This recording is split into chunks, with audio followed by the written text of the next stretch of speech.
দর্শক, এই মুহূর্তে আছি রমনা পার্কে।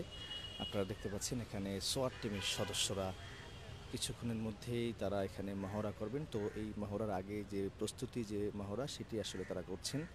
আমরা সেটি গ্লোবাল টেলিভিশন ফেসবুক পেজে সরাসরি আপনাদেরকে দেখানোর চেষ্টা করছি। আগামীকাল পহেলা বৈশাখ। এই পহেলা বৈশাখ ঘিরেই মূলত রাজধানী সহ বিভিন্ন জায়গায় বিভিন্ন পয়েন্টে গুরুত্বপূর্ণ স্থানে আইনশৃঙ্খলা বাহিনীর সদস্যরা খুব কঠোর অবস্থানে থাকবেন। এই পহেলা বৈশাখ ঘিরে কেউ যেন বিশৃঙ্খলা সৃষ্টি করতে না পারে, তার জন্য কিন্তু আজকে রমনা পার্কে মহড়া হবে। সেই মহড়ার আগে যে মহড়ার যে প্রস্তুতি, সেই প্রস্তুতি কিন্তু তারা করছেন, সেটি আসলে আপনাদেরকে দেখানোর চেষ্টা করছি। লাইভটি কে কোথা থেকে দেখছেন কমেন্টে জানাতে পারেন এবং লাইভটি সবাই শেয়ার করে দিতে পারেন।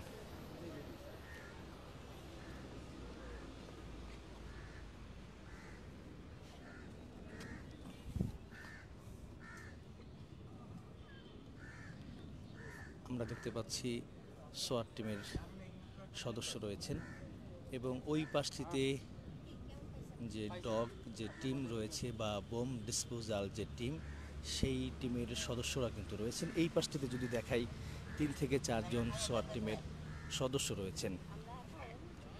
এটি হচ্ছে মহড়ার যে প্রস্তুতি, সেই প্রস্তুতি কিন্তু রমনা পার্কে চলছে।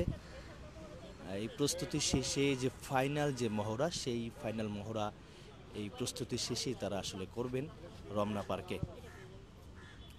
আগামীকাল পহেলা বৈশাখ, এই পহেলা বৈশাখ ঘিরেই মূলত আজকে র্যাব এবং পুলিশের পক্ষ থেকে সংবাদ সম্মেলন করা হবে। তো সংবাদ সম্মেলন র্যাব কিছুক্ষণ আগে প্রেস ব্রিফিং করেছেন এবং এরপরে এই মহড়া শেষে মূলত পুলিশ প্রেস ব্রিফিং করবে। তো ব্রিফিংয়ের আগেই মূলত যে মহড়া, সেই মহড়া ফাইনাল মহড়া শুরু হবে। তো সেই ফাইনাল মহড়া শুরু হওয়ার আগে আমরা দেখতে পাচ্ছি যে প্রস্তুতি, সেই প্রস্তুতি কিন্তু তারা করছেন।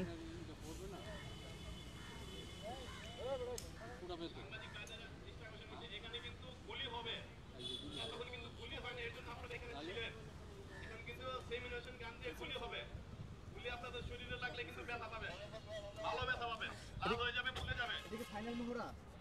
ফাইনাল মহড়া? এখন তো আমরা প্র্যাকটিস করছি 2 বার। এখন আমাদের ফাইনাল মহড়া হবে। আচ্ছা, ফাইনাল মহড়ায় আমাদের গান দিয়ে শুরু হবে। লাইভ না আছে হ্যাঁ, সেটাই। হ্যাঁ, হয়ে গেছে। এই চলেন আগের জায়গায় যাই। আমরা বলতে পুলিশ লাগবে। আর আমরা চাই না পুলিশ সামনে গিয়ে পাবো। ওখানে আছে কিন্তু সবসময় লাইভ করে করতে হবে। এমনি গানই জুড়ে এটা মাথা রাখতে হবে। দর্শক, এখন ফাইনাল মহড়া শুরু হবে, এমনটি কিন্তু সোয়াট টিমের এক ঊর্ধ্বতন এক কর্মকর্তা জানিয়েছেন। এখানে গণমাধ্যম কর্মী যারা ছিলেন সবাইকে ওই পাশে যাওয়ার জন্য অনুরোধ করেছেন। এইখানেই আসলে গুলি ছুড়বেন। এই গুলি আসলে লাগলে আসলে ব্যথা পাবে।